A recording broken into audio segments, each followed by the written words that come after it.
Okay, there's lots of reasons for team conflicts. We left off last time with with the decision matrix. It's a decision-making tool.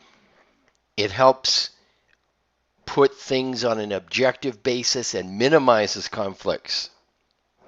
People can say, oh, what if we do this and what if we do that?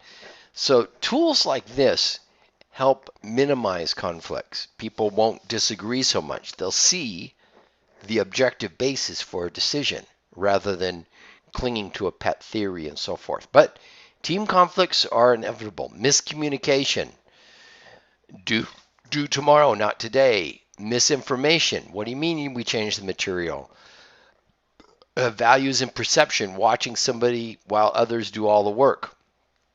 That can happen with too many cooks in the kitchen.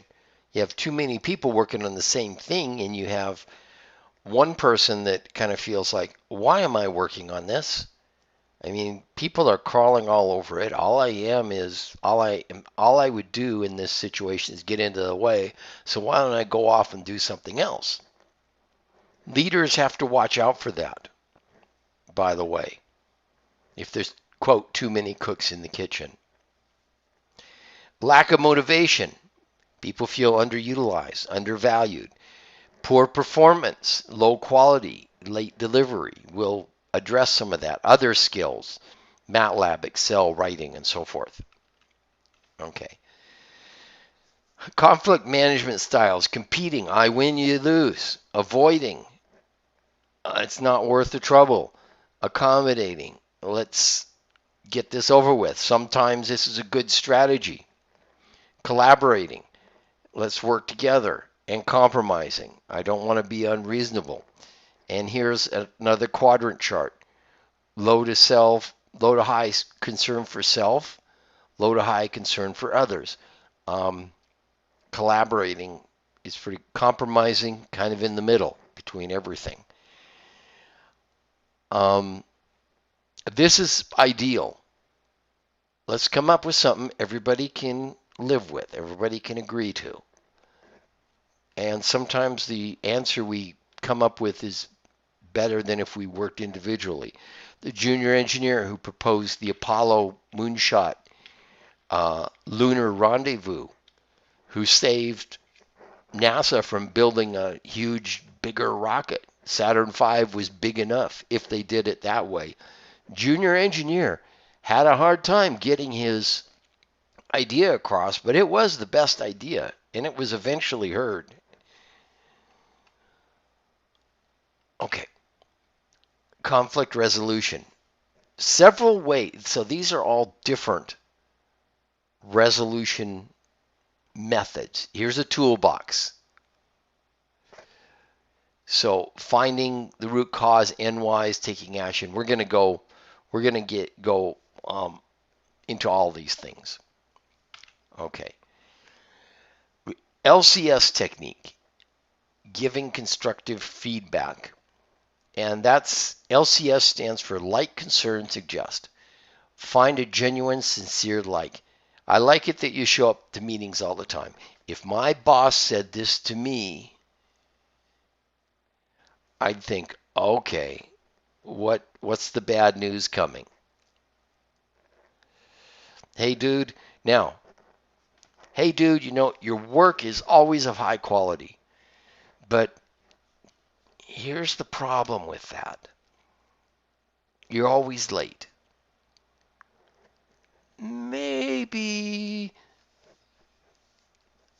it doesn't have to be quite as perfect, but let's, right now, the state of our project, getting things done now is more important than perfection. So try to back off from your perfectionist tendencies. They really need that right now for the team. Okay, that's a genuine, sincere like and constructive suggestion. People call it different things. Our book calls it LCS, like, concern, suggest. This calls it the constructive criticism sandwich. Same idea. Positive comments, praise, compliments, what's wrong, remind them of their strong points, and leave on a positive note. It doesn't have the suggestion step. Okay. Focus on the issue. Talk directly. Don't wait face to face. Don't gang up on people one-on-one, not two-on-one, not your boss and your manager and the employee. Tact. Be prepared. Give examples. Listen. The person receiving it might not agree. Be empathetic, but be honest. Okay. Receiving. It's easy to be defensive. Try to understand what the issue is. Ask for clarification, understanding. I mentioned the perfectionist tendencies. I tend to be a little bit that way. My boss told me about what I said to you guys. He said to me, hey, look, getting it done sooner is better than getting it done later. Don't react till you know all the information. Appreciate, okay, I understand where you're coming from, okay, and I'll work toward resolving it. Write a plan. And of course, here's somebody defensive. Do I look like interested in hearing some constructive criticism? A lot of the time, when people say, I'm only giving you constructive criticism, they're not being constructive. They're criticizing destructively. Okay. Observe, reflect, articulate. This is also important. So we have the LCS technique. So you'd observe what's happening, reflect, and articulate it to Bob. And this is where you'd use the LCS. Now, Bob gets to do that back to you. And you do that, it might take several loops of this before you come to some sort of agreement. ORA, observe, reflect, articulate. Okay. Tools, plus, minus, interesting, which is also called a T-chart or a plus, minus, delta chart. So you draw a line down the middle of a page and a line across the top, and you put plus in one column, minus in the other. What's good going on? What's not so good going on? And then interesting, what to do about it, your notes, etc. Okay. So this PMI, you can also use this observe, reflect, articulate, and PMI, plus, minus, interesting, within this process. So they tie together. They're not all individual. Common interests. This is your goal right here. Here's a barrier. Here's person A, person B. We got to realize we can get up here. People don't have to be opposed. We can get to where we need to go. Okay. N-wise, and that is drilling down to the root cause. Easy to use. You just keep asking why. The light doesn't work. Okay, why doesn't it work? It's good for technical issues as well as interpersonal issues. Okay, the light doesn't work. Well, why doesn't it work? I don't know. Well, how can we find out? Let's try the switch. Maybe it's broken. Okay, try the switch. Let's see if it's plugged in. Let's see if the bulb's burned out. So you ask why enough times that you start drilling down to the root cause. And you form a branching of a tree. Well, maybe it's the plug, maybe it's the switch, maybe it's a light bulb, maybe it's bad connection somewhere, maybe there's a loose connection inside the lamp, and so forth.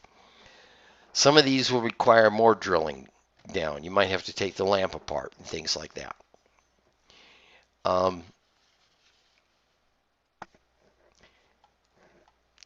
The goal is to solve the problem, not blame or attack other people. So if for interpersonal conflicts, well, you're always late. So why are you always late? I'm tired and sleepy. Okay, why is that? I don't get enough sleep the night before. Okay, so why is that? I work long hours. Okay, so why is that?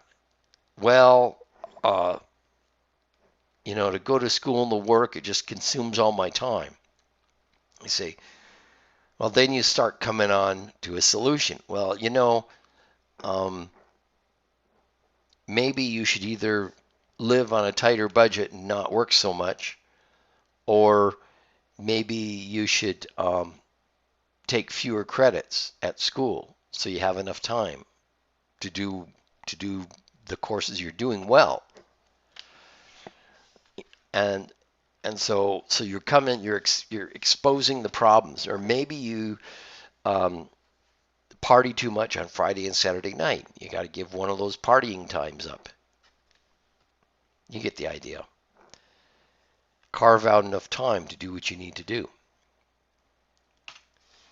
Okay, and here's the lamp example.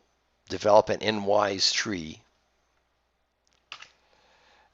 Here's the tree that goes with the N-wise. Okay.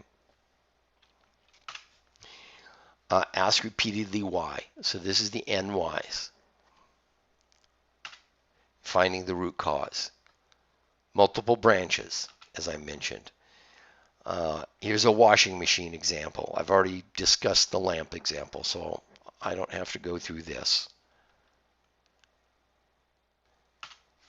Okay. Sales example. Try this. Try some of these techniques next time you face any sort of problem. Okay? Just try it out. LCS. NYs. Observe, reflect, articulate. Invite feedback, and so forth. Productive meetings. Okay. We're going to need to go to a third part on this. So we'll stop the video here. We'll go to part 3.